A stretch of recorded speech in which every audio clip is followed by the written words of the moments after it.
બધા કપડાં બી ઉતરી ગયા, બધી ગાય બી મરી ગઈ. મારા 3 પોયરા છે ને એક ભાઈ છે.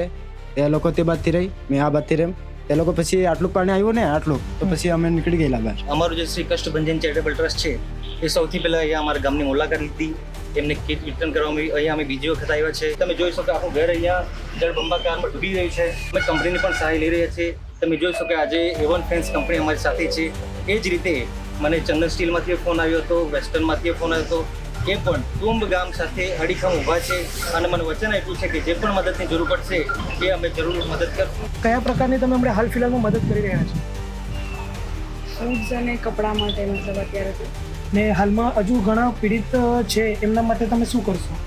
અમારું જેટલું અગરી થશે એટલું અમે લોકો કર્યા કરે છે.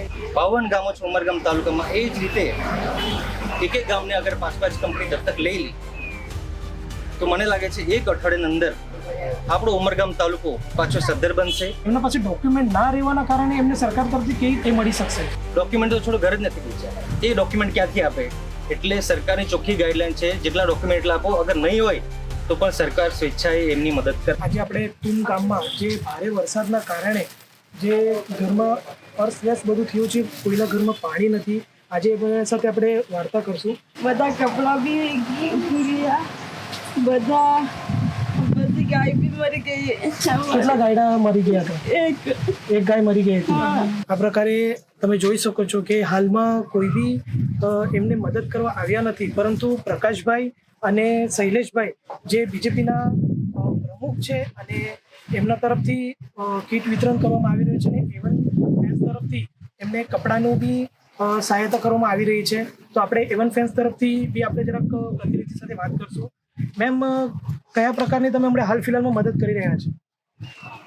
ફૂડ્સ અને કપડાં માટે મતલબ અત્યારે તો ને હાલમાં હજુ ઘણા પીડિત છે, એમના માટે તમે શું કરશો? અમારું જેટલું અગરી થશે એટલું અમે લોકો કર્યા કરે છે. ઓકે, હાલમાં એમના સાથે બી આપણે વાત કરી દીધેલી છે. હાલમાં આપણે જે આપણા પ્રમુખ છે શૈલેષભાઈ, એમના સાથે વાત કરતું. સર, હાલ ફિલહાલમાં જે તમે કાર્ય કરી રહ્યા છો એના માટે તમે શું પ્રતિનિધિને તમે જવાબ આપશો? તમે જોઈ શકો કે આ વખતે આટલો વરસાદ પડ્યો છે. કુદરતી આપદા આટલી મોટી આવી પડી છે આપણે અહીંયા આખા વલસાડ જિલ્લામાં. જોવા જઈએ તો ઉમરગામ તાલુકામાં સૌથી વધારે વરસાદ પડ્યો છે અને એકાએક પાણી વધવાથી આખા તાલુકો જળબંબાકાર થયો છે. એ અતિવૃષ્ટિને ધ્યાનમાં રાખીને વિવિધ સંસ્થાઓ, કંપનીઓ તેમજ ગામના આગેવાનો ઘણા એવા તુમ પર રહેમ નજર રાખી છે. જેમ અમારું જે શ્રી કષ્ટભંજન ચેરિટેબલ ટ્રસ્ટ છે એ સૌથી પહેલા અહીંયા અમારા ગામની મુલાકાત લીધી. એમને કીટ વિતરણ કરવામાં આવી. અહીંયા અમે બીજી વખત આવ્યા છે. અત્યારે સરકાર શ્રી તરફથી જે પણ સહાય મળે છે અમે તાત્કાલિક ધોરણે આપીએ છીએ અને જિલ્લા વહીવટી તંત્ર પણ સખત એના પછડી લાગી રહ્યું છે. તમે જોઈ શકો કે આપણા સાંસદ શ્રી ધવલભાઈ જે અત્યારે સત્ર ચાલે છે દિલ્હીમાં, છતાંય એમના પીએને મારી સાથે મોકલી આખા તાલુકામાં અમે વિઝિટમાં રહ્યા છીએ. જ્યાં કીટની જરૂર છે ત્યાં કીટ આપીએ છીએ. કીટ સાથે સાથે કંઈ બીજાની પણ જરૂર છે. તમે જોઈ શકો આખું ઘર અહીંયા જળબંબાકારમાં ડૂબી રહ્યું છે. એના માટે અમે કંપનીની પણ સહાય લઈ રહ્યા છીએ. તમે જોઈ શકો આજે A1 ફેન્સ કંપની અમારી સાથે છે. એ જ રીતે મને ચંદન સ્ટીલમાંથી ફોન આવ્યો હતો, વેસ્ટર્નમાંથી ફોન આવ્યો હતો. એ પણ તુંબ ગામ સાથે અડીખમ ઊભા છે અને મને વચન આપ્યું છે કે જે પણ મદદની જરૂર પડશે એ અમે જરૂર મદદ કરશું. મારી એક જ અપીલ છે કે ઉમરગામ તાલુકામાં 2 GIDC છે આપણી. આમ જોવા જઈએ તો ઔદ્યોગિક વસાહતોમાં 1000થી વધારે કંપનીઓ છે.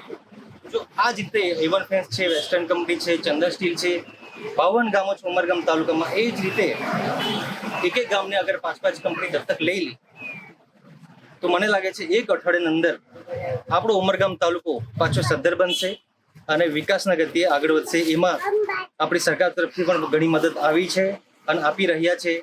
એ મને આનંદ છે કે આટલા વિકટ પરિસ્થિતિમાં પણ આપણી ગવર્મેન્ટ આપણા સાથે છે અને ખાસ કરીને આપણા ધવલભાઈ જે અમને અડધો કલાક ફોન કરીને અમને જણાવે છે કે તમે ક્યાં પહોંચ્યા, શું કરો છો. એટલે અમે જ્યારથી પણ આ પાણી ઉતર્યું છે, પહેલી વાત તો આટલો વરસાદ 2 કલાકની અંદર આટલો વરસ્યો છે કે NDRFની ટીમ કે એર રેસ્ક્યુ કેવો પહોંચી જ નથી શકતી. એ માટે અમે ટીમ બનાવી હતી અમારા ગામમાં, તુમ ગામમાં, જેથી કરીને કોઈ પણ જાનહાનિ થઈ નથી. અને પાલતુ ઢોરોની વાત કરો તો માણસ એટલો લાચાર હતો તો પશુની તો વાત જ છોડો. એટલે જે રીતે પાણી ઉતર્યું છે એ રીતે અમારાથી બને એટલે અમે સહાય કરતા છે.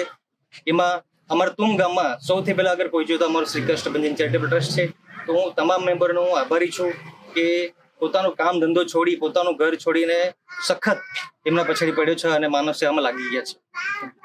સાહેબ મારે એવું કેવું છે કે હાલ ફિલહાલમાં જે પીડાગ્રસ્ત જે વ્યક્તિઓ છે જે ગામમાં ઘણું તકલીફમાં છે, તો એમના પાસે હમણાં ઘરમાં પાણી ઘૂસી ગયું હતું અને પ્લસ એમના પાસે હમણાં કોઈ પ્રકારના અનાજ નથી, તો તમે અનાજ વિતરણ કરી રહ્યા છો ને તમે કપડાં માટે એમને બી સહાયતા કરી રહ્યા છો.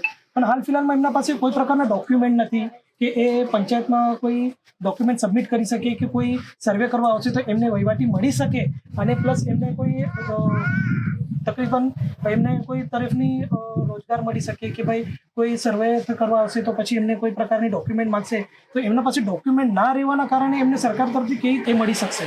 સરકાર તરફથી ચોખ્ખી પોલિસી રાખવામાં આવી છે. અગર જેમના ડોક્યુમેન્ટ છે એ આપો. અગર ડોક્યુમેન્ટ નથી, ડોક્યુમેન્ટ ક્યાંથી હોવાના? આખું ઘર જળબંબાકાર છે. તમે જોઈ શકો ઉમરગામ તાલુકામાં સૌથી વધારે આપણું ટીમ્બી ગામ છે, ઘર જ નથી બચ્યા. બરાબર. કતલવાડા છે, બોરલાઈ છે, ભીલાડ ધોળીપાડા છે, આપણું અંકલાસ છે. ડોક્યુમેન્ટ તો છોડો, ઘર જ નથી બચ્યા. એ ડોક્યુમેન્ટ ક્યાંથી આપે? એટલે સરકારની ચોખ્ખી ગાઈડલાઈન છે, જેટલા ડોક્યુમેન્ટ એટલા આપો. અગર નહીં હોય તો પણ સરકાર સ્વેચ્છાએ એમની મદદ કરશે. હાલમાં કેટલા રકમની પરવાનગી આપી રહ્યા છે સરકાર? હાલમાં આપણા સાંસદ તરફથી લેટર મોકલવામાં છે આપણા સીએમ સાહેબને કે જલ્દી વલસાડ જિલ્લાને મોટું પેકેજ જાહેર કરે. એ પેકેજ થોડા દિવસમાં 2 થી 3 દિવસમાં આવી જશે. એના પહેલા આપણી જે ઇન્ડસ્ટ્રી છે ઉમરગામ તાલુકાની એ સામે આવીને બધું મદદ કરી રહી છે અને ગવર્મેન્ટ પણ એના પછાડી છે કે જેટલી થાય એટલી ઇન્ડસ્ટ્રી આપણા ગામડામાં જેટલા પણ ઘર ડૂબ્યા છે એને મદદમાં આવે એવી વહેલા ધોરણે અમે એનું કામકાજ કરી રહ્યા છીએ. વરસાદના કારણે જે ભાઈ ઘરમાં પાણી ઘૂસી ગયું હતું ને તમે જોઈ શકો છો પાણી કમસે કમ 6 થી 7 ફીટ સુધી પાણી આવી ગયું હતું. ભાઈ તમારું નામ? મારું નામ ગણેશભાઈ શુકરભાઈ હાડલ. ઓકે. તુમ રહેવાનો તુમ્મસ. તો વરસાદ આટલું બધું આવ્યું હતું તો તમે કેવી રીતના બચીને નીકળ્યા? કેમ કે આટલું પાણી આવ્યું ને તાવું અમે ઘરમાં જ હતા. પોયરા મારા 3 પોયરા છે ને એક ભાઈ છે. તે લોકો તે બાજથી રહી, મેં આ બાજથી રેમ. તે લોકો પછી આટલું પાણી આવ્યું ને તો પછી અમે નીકળી ગયેલા બહાર. તો તમે જોઈ શકો છો કે હાલ ફિલહાલમાં તુમ ગામમાં બી ખૂબ પરિસ્થિતિ ખરાબ છે અને હજુ સુધી કોઈ પહોંચી નથી શક્યું, પરંતુ આપણા બીજેપીના શૈલેષભાઈ જે પ્રમુખ છે એ હરેક ગામમાં હરેક ઘરે અનાજ વિતરણ કરી રહ્યા છે અને એમના સાથે કંપની જેવી કે તુમમાં A1 ફેન્સ કરીને કંપની છે, વેસ્ટર્ન કંપની છે, એ સામેથી સરને કોલ કરીને કહી રહ્યા છે કે તમને કોઈ બી પ્રકારની તમને મદદ લાગશે તો અમે હંમેશા આગળ છે. જેવા કે આ ભાઈ છે એમના પાસે કોઈ પ્રકારના પેપર રહ્યા નથી, ઘરનાની અને પ્લસ છોકરાઓનો ચોપડા બી નહીં મળે હમણાં હાલ ફિલહાલમાં. તો ફિલહાલમાં જે સર્વે કરવા માટે આવશે તો એમના પાસેથી જે ડોક્યુમેન્ટ માંગશે તો એ કયા પ્રકારે એમનું સહાયતા મળી શકશે એમને? ડોક્યુમેન્ટ માટે તો એવું છે કે પંચાયત સાથે એ લોકો સંકળાયેલા છે. અમે પર્સનલી પણ ઓળખીએ છીએ, ગામના આગેવાનો સરપંચો બધા પર્સનલ ઓળખીએ છીએ. ડોક્યુમેન્ટની જરૂર નથી. જે પણ ડોક્યુમેન્ટ જરૂર હોય આપો, પણ ડોક્યુમેન્ટની તો વાત જ છોડો, કોઈના ઘરે જ નથી બચ્યા તો ડોક્યુમેન્ટ ક્યાંથી?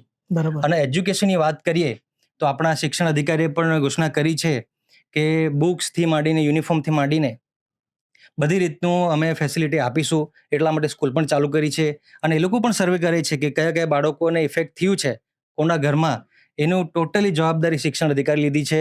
અમારા સરપંચશ્રીએ પણ લીધી છે, ગામના આગેવાનોએ લીધી છે અને અમારા ધારાસભ્યશ્રીએ પણ લીધી છે અને અમારા સાંસદશ્રીએ પણ એની જવાબદારી લીધી છે કે કોઈ પણ સંજોગે એજ્યુકેશન રોકવા નહીં જોઈએ. એના માટે યુનિફોર્મ હોય, કપડાં હોય, ચોપડા હોય, બધું એ લોકો આપશે અને હાલમાં અનાજ વિતરણ ચાલી રહ્યું છે.